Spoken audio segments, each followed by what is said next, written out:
بسم اللہ الرحمن الرحیم الحمد للہ رب العالمین والصلاة والسلام علی سید الانبیاء والمرسلین۔ کنز الدقائق کے سبق کا سلسلہ جاری و ساری تھا، کتاب الحج پڑھ رہے تھے۔ کل کے سبق کے اندر ہم نے پڑھا کہ اگر کوئی بندہ بغیر احرام کے میقات کے اندر داخل ہوتا ہے تو اس کے کیا مسائل ہیں، کیا احکامات ہیں۔ آج جو دوسرا باب پڑھنے جا رہے ہیں وہ ہے ایک احرام سے دوسرے احرام کی طرف جانا۔ یہ کیسا ہے؟ بندے کو حج کا احرام پہنا ہوا تھا، پھر حج کے مکمل کیے بغیر پھر عمرے کا احرام باندھ لیا، یا عمرے کا احرام پہنا ہوا تھا، عمرہ کیے بغیر عمرے کا احرام اتار کر پھر حج کا احرام باندھ لیا، تو ایسا کرنا کیسا؟ تو کہتے ہیں باب اضافت الاحرام الی الاحرام، ایک احرام کو دوسرے احرام کے ساتھ ملانے کا باب۔ مکی طاف شوطا لعمرۃ، مکے میں رہنے والے نے عمرے کا ایک طواف کیا۔ شوطن کا مطلب ہوتا ہے ایک پھیرا، ایک چکر۔ تو مکے میں رہنے والے نے عمرے کا ایک چکر کیا، فاحرم بحج، پھر حج کا احرام باندھ لیا، حج کی نیت کر لی اس نے، تو رفدہ، تو اب اس حج کو کیا کرے گا؟ چھوڑے گا۔ مکی جو ہوتا ہے وہ مکی حج اور عمرہ دونوں ایک ساتھ نہیں کر سکتا۔ جو حج کی ہم نے اقسام پڑھی تھی، ایک حج مفرد تھا، حج قران تھا، حج تمتع تھا۔ تو حج قران اور حج تمتع کے اندر عمرہ حج کے ساتھ ہوتا ہے، پہلے عمرہ کرتے ہیں پھر حج کرتے ہیں۔ تو جو مکے میں رہنے والا بندہ ہے نا، تو وہ یہ دونوں حج نہیں کر سکتا، نہ وہ مکے میں رہنے والا شخص حج قران کر سکتا ہے، نہ حج تمتع کر سکتا ہے، صرف وہ حج مفرد کرے گا جس کے اندر عمرہ نہیں ہوتا۔ تو اس کے اندر کیا صورتحال ہے؟ صورتحال یہ بن رہی ہے کہ وہ عمرہ کر رہا تھا، عمرہ اس نے ایک چکر لگا لیا، اب وہ حج کا احرام باندھنا چاہ رہا ہے، یعنی وہ حج تمتع یا حج قران کرنا چاہ رہا ہے، تو یہ اس کے لیے جائز نہیں ہے، وہ حج کو چھوڑ دے گا۔ فاحرم بحج، اس نے حج کا احرام باندھ لیا، تو کیا کرے گا؟ رفدہ، اس کو حج کو چھوڑ دے گا، حج کے معاملات ادا نہیں کرے گا۔ حج کو چھوڑ دیا تو حج کو چھوڑنے کی وجہ سے اب اس پر قضا لازم ہوگی۔ وعلیہ حج وعمرۃ، تو اس پر حج اور عمرہ لازم ہوگا، ودم لرفدہ، اور دم بھی لازم ہوگا اس حج کو چھوڑنے کی وجہ سے۔ اس نے چھوڑا تو صرف حج، جی اس کے صرف حج چھوڑنے کی وجہ سے اس پر حج، عمرہ اور دم تینوں چیزیں جو ہیں وہ ہاں تینوں چیزیں ہو رہی ہیں، کیونکہ جو عمرہ ہوتا ہے نا، اگر کوئی بندہ حج چھوڑے گا تو حج چھوڑنے کی وجہ سے اب اس کے ساتھ عمرہ بھی لازم ہوتا ہے، حج کی قضا کے اندر عمرہ بھی ہوتا ہے، اور دم اس لیے ہوگا کیونکہ اس نے چھوڑا ہے، قضا کیا ہے، اس لیے اس پر دم ہوگا۔ ٹھیک ہے، جی۔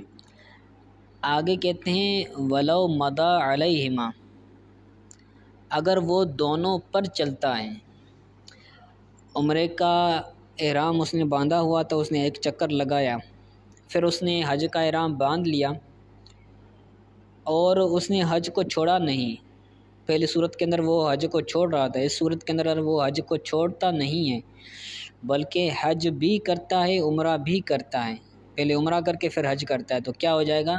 صحیح ہو جائے گا۔ وعلیہ الدم، لیکن حج اور عمرہ ایک ساتھ کرنے کی وجہ سے، چونکہ مکی پر الاؤ نہیں ہے، وہ حج اور عمرہ ایک ساتھ نہیں کر سکتا، ان دونوں کو ملانے کی وجہ سے اس پر دم لازم ہوگا مکی پر۔ یہ اس کا ترجمہ دوبارہ کر دیں، فلو مدا علیہما، اگر وہ ان دونوں پر گزرتا ہے، مدا کا مطلب ہوتا ہے یعنی ان کو کرتا ہے، ٹھیک ہے، جی صحیح ہے۔ تو درست ہو جائے گا، اور ان پر اس پر دم ہوگا۔ دم کس وجہ سے ہوگا؟ اس وجہ سے نہیں ہوگا کہ وہ حج کر رہا ہے یا عمرہ کر رہا ہے، بلکہ اس وجہ سے ہوگا کہ وہ حج اور عمرے کو ایک دوسرے کے ساتھ ملا رہا ہے، ملانے کی وجہ سے ہوگا۔ جی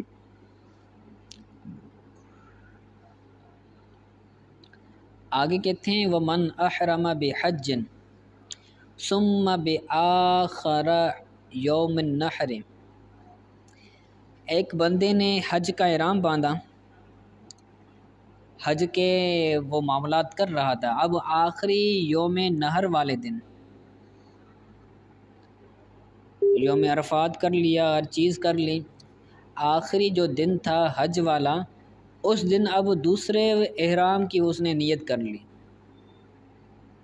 ایک حج کا احرام اس نے باندھا ہوا تھا، وہ پورا کرنے والا تھا، پورا ہونے والا تھا، اس کے آخری معاملات تھے، اسی دوران اس نے دوسرے حج کی نیت کر لی، یا اس نے دوسرے حج کا احرام باندھ لا ابھی سے کہ میں آئندہ سال کا جو حج ہے اس کا میں احرام باندھ رہا ہوں۔ ومن احرم بحج، کسی نے حج کا احرام کیا، احرام باندھا، ثم بآخر یوم النحر، یوم نحر والے دن، یعنی آخری جو تاریخیں ہوتی ہیں حج کی، ان کے اندر دوسرے حج کا احرام باندھ لیا، تو اب اس کی دو صورتیں ہوں گی، حلق سے پہلے اس نے دوسرے حج کا احرام باندھا ہوگا یا حلق کے بعد باندھا ہوگا۔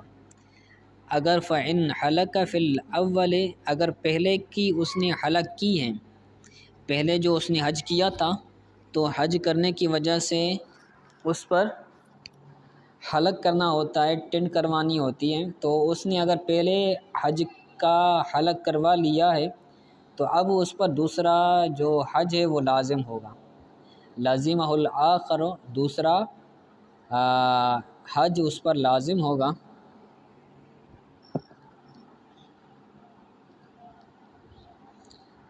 ٹھیک ہے، کیونکہ اس نے نیت کی ہے، تو اب وہ سارا سال احرام کی حالت میں رہے گا، ساری سال اس پر پابندیاں ہوں گی، وہ نہ بیوی کے پاس جا سکتا ہے، نہ خوشبو لگا سکتا ہے، نہ سلے ہوئے کپڑے پہن سکتا ہے، نہ ٹوپی پہن سکتا ہے، بہرحال جو بھی احرام کی پابندیاں ہیں وہ ساری کی ساری اس پر لاگو ہوگی سارا سال۔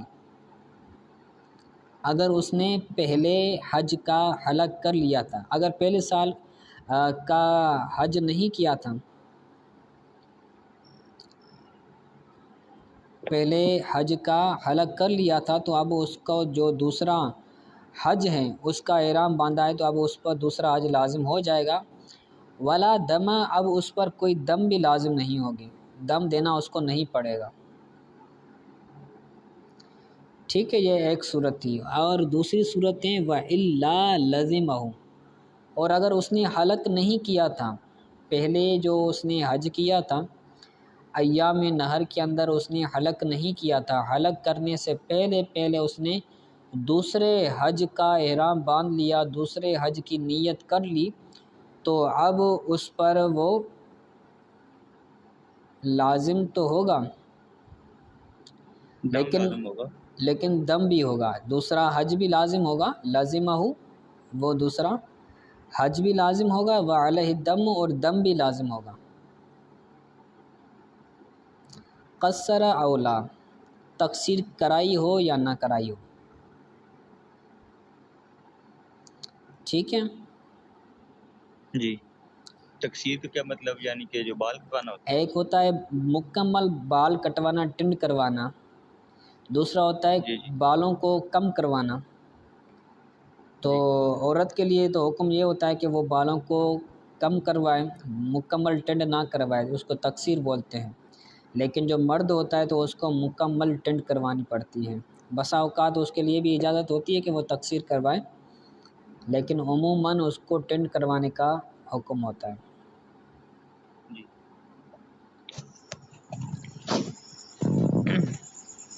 آگے کہتے ہیں وَمَنْ فَرَغَ مِنْ عُمْرَتِهِ إِلَّا التَّقْصِيرَ، جو بندہ اپنے عمرے سے فارغ ہوا تھا لیکن اس کی تقصیر رہتی تھی، عمرے کے اندر بھی بندہ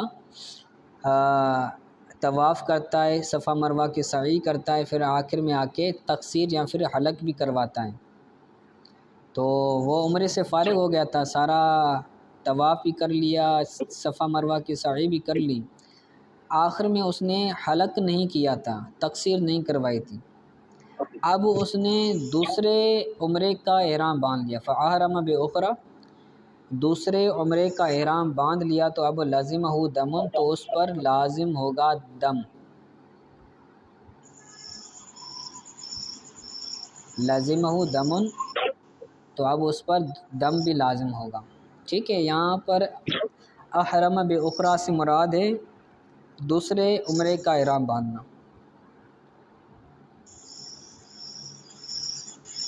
ٹھیک ہو گیا؟ جی آگے کہہ رہے ہیں وَمَنْ أَحْرَمَ بِحَجٍّ ثُمَّ بِعُمْرَةٍ، کسی بندے نے حج کا احرام باندھا،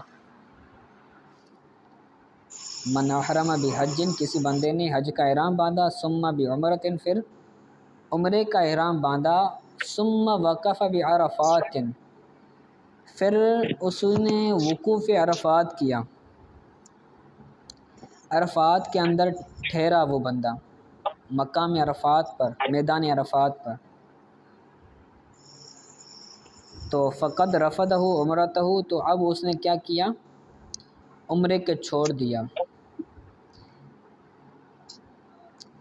حج کا احرام باندھا تھا، حج کا احرام باندھنے کے بعد پھر عمرے کا احرام باندھا، عمرے کا احرام باندھنے کے بعد پھر وہ چلا گیا وقوف عرفات کی طرف، تو اب وقوف عرفات کا کرنا کا مطلب کیا ہے کہ اس نے حج کو اختیار کیا ہے، اس نے عمرے کو چھوڑ دیا ہے، فقد رفض عمرتہ، تو تحقیق اس نے اپنے عمرے کو چھوڑ دیا، وَإِن تَوَجَّهَ إِلَيْهَا لَا، اور اگر وہ وقوف عرفات کی طرف صرف متوجہ ہوا ہے، اس کا دل میں خیال آیا ہے کہ میں عرفات کی طرف جاؤں گا یا جا رہا ہوں، وہ وہاں گیا نہیں ہے، تو اس وجہ سے اس کا عمرہ وہ چھوڑنے والا وہ نہیں ہوگا، وہ پہلے عمرہ کر لے، پھر جو ہے وہ حج بھی کر سکتا ہے اگر ممکن ہو تو۔ ٹھیک ہے، تو اب وہ عمرے کو چھوڑنے والا نہیں ہوگا۔ جی سمجھ آیا؟ جی آ گیا۔ چلیں، آج کے لیے اتنا سبق کافی ہے، آپ اس کو اچھی طرح سے یاد کیجیے گا۔ آج کے سبق کے حوالے سے کوئی بات سمجھ نہ آئی ہو تو پوچھ لیں۔